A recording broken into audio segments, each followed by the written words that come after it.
Hello my students, आप लोग कैसे हैं। उम्मीद करता हूं कि आप लोग बहुत ही बढ़िया होंगे। ठीक है, तो आज की इस वीडियो में हम लोग क्लास 12th के इकोनॉमिक्स, ठीक है, क्लास 12th के इकोनॉमिक्स का हम लोग लास्ट चैप्टर करने वाले हैं। इसके ऑब्जेक्टिव जिसका नाम है खुली अर्थव्यवस्था, या तो कह सकते हैं समष्टि अर्थव्यवस्था। ठीक है, तो समष्टि अर्थशास्त्र। तो इसके आज हम लोग जो है 20 ऑब्जेक्टिव को इस वीडियो में कवर करेंगे, क्योंकि इसमें 20 ऑब्जेक्टिव ही दिया गया, तो 20 ऑब्जेक्टिव को ही कवर करेंगे।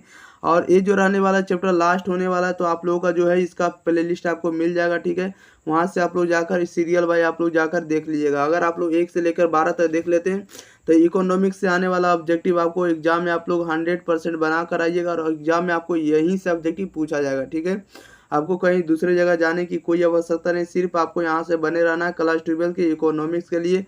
और किसी भी तरह के क्लास 12 के आर्ट्स के जो भी विषय होंगे या तो साइंस के विषय होंगे, उनके लिए बेफिक्र रहिए कि आप लोगों को एग्जाम फ्री चैनल से बेस्ट नहीं होगा। आप लोग जरूर जुड़े रहिए और चैनल को सब्सक्राइब करा दीजिए। और एक बार इस वीडियो को आप लोगों को भाई बहन के पास शेयर कर देना है, इसका लिंक आपको स्टेटस पर लगा देना है। ठीक है, और बोल दीजिएगा कि एग्जाम फ्री चैनल एकमात्र ऐसा चैनल है जिस पर क्लास 10th और 12 से संबंधित सभी तरह के और सभी प्रकार के कंटेंट और सभी विषयों का आपको कंटेंट एग्जैक्ट दिया जाता है। ठीक है, और 100% ओरिजिनल होता है। इसलिए आप लोग जरूर इस चैनल से जुड़िए और अपने भाई बहन को भी जोड़िए। ओके, और आप लोगों को बता दें कि इसका पीडीएफ जो आपको टेलीग्राम चैनल पर आप लोग जाकर सर्च करेंगे एग्जाम फ्री, तो वहाँ से भी आपको टेलीग्राम चैनल पर आपको इसका पीडीएफ मिल जाएगा। फ्री ऑफ कॉस्ट आपका पीडीएफ मिलने वाला, कोई भी चार्ज देने की कोई आवश्यकता नहीं है।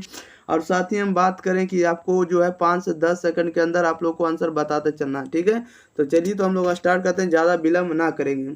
क्वेश्चन नंबर 1 में कह रहा है कि भुगतान संतुलन की निम्नलिखित में से कौन सी विशेषता बताइएगा। भुगतान संतुलन की निम्नलिखित में से कौन सी विशेषता है। तो भुगतान संतुलन की जो विशेषता आपको क्रमबद्ध लेखा रिकॉर्ड है, इसके बाद निश्चित समय अवधि है, और इसके बाद व्यापकता है। ये सभी जो आपको भुगतान संतुलन को आपको विशेषता बता रहा है। ठीक है, तो इसका राइट आंसर आप लोग डी लगाएंगे, इनमें से सभी है। 2 नंबर में कह रहा भुगतान संतुलन का घाटा किसके द्वारा ठीक किया जा सकता है। भुगतान संतुलन का घाटा किसके द्वारा ठीक किया जा सकता है। तो यह किया जाता है आयात प्रतिस्थापन, या तो निर्यात संवर्धन के द्वारा, या तो उत्पादन वृद्धि करके। ओके, सभी के द्वारा हम लोग कर सकते हैं। राइट आंसर आप लोग डी लगाएंगे, इनमें से सभी द्वारा। नेक्स्ट क्वेश्चन लेते हैं, क्वेश्चन नंबर देखिएगा 3 नंबर में कह रहा है कि एकाधिकारी अवस्था में किसी वस्तु का उत्पादन होता है। बताइएगा, एकाधिकारी अवस्था में किसी वस्तु का उत्पादन होता है, क्या होता है। तो सिर्फ एक होता है, option number C right answer हो जाएगा। क्वेश्चन नंबर 4 में कह रहा है कि समग्र रूप से अंतर्राष्ट्रीय पद्धति की विशेषता है। बताइएगा, समग्र रूप से अंतर्राष्ट्रीय पद्धति की विशेषता क्या होगा। तो बहुविकल्पीय पद्धति होगा, बी राइट आंसर हो जाएगा। 5 में कह रहा है विदेशी विनिमय दर का निर्धारण होता है। विदेशी विनिमय दर का निर्धारण होता है तब मांग एवं पूर्ति द्वारा होता है, डी राइट आंसर हो जाएगा। नेक्स्ट क्वेश्चन लेते हैं, क्वेश्चन नंबर देखिएगा 6। कह रहा है कि अर्जेंटीना ने यूरो बोर्ड पद्धति को अपनाया है। बताइएगा, अर्जेंटीना ने यूरो बोर्ड की पद्धति को अपनाया है, कब अपनाया। तो 1991 में, option number A right answer हो जाएगा। 7 में कह रहा है विदेशी विनिमय बाजार के रूप में। बताइएगा, विदेशी विनिमय बाजार के रूप में है तो आपको हाजिर या चालू बाजार, या तो वायदा बाजार के रूप में, दोनों के रूप में। तो राइट आंसर आपको सी हो जाएगा, ऑप्शन नंबर सी, ए और बी दोनों हो जाएगा। ओके, हाजिर बाजार या तो चालू बाजार, या तो कह सकते हैं वायदा बाजार। ओके, नेक्स्ट क्वेश्चन ले लेते हैं। क्वेश्चन नंबर देखिएगा आप लोग सीधे कितना नंबर, तो 8 नंबर आप लोग देखिएगा। क्वेश्चन नंबर 8 आप लोगों के बीच आ गया है।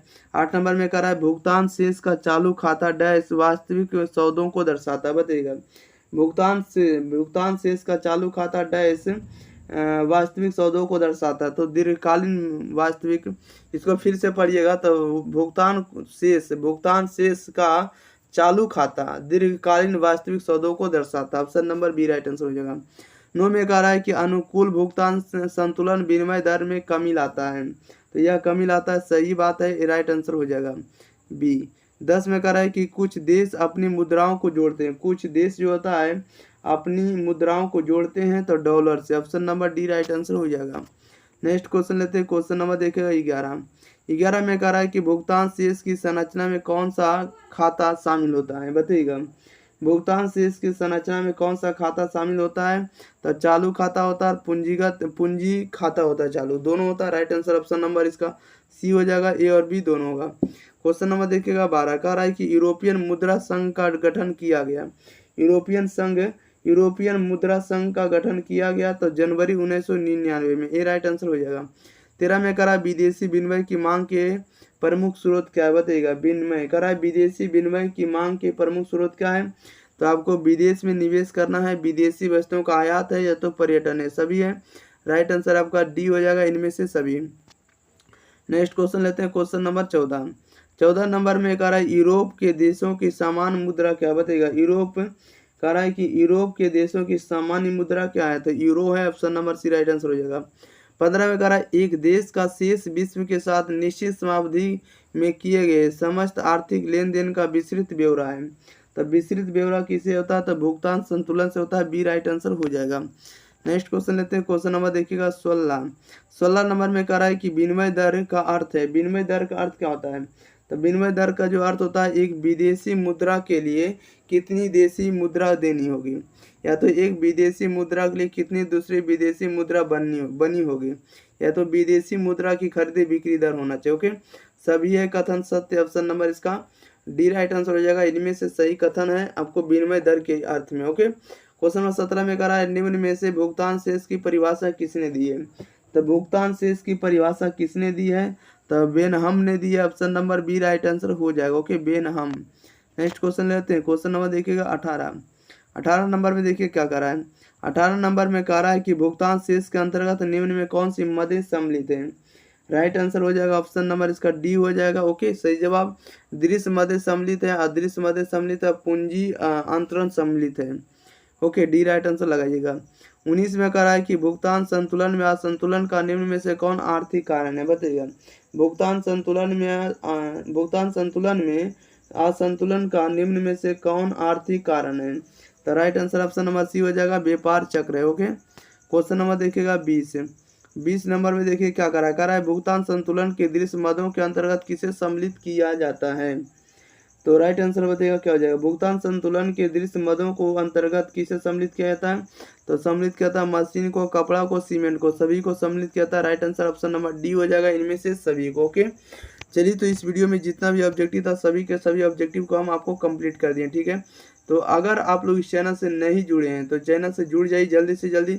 अगर आप लोगों को लगता है कि परीक्षा की संपूर्ण तैयारी करना है तो इसके लिए आप लोगों को अवश्य एग्जाम प्री के साथ आप लोगों को जुड़ना होगा। अगर आप लोग एग्जाम प्री के साथ जुड़ जाते हैं तो किसी भी तरह का कमी नहीं रहने वाला, आप लोगों को कंप्लीट तैयारी हो जाएगा, ठीक है।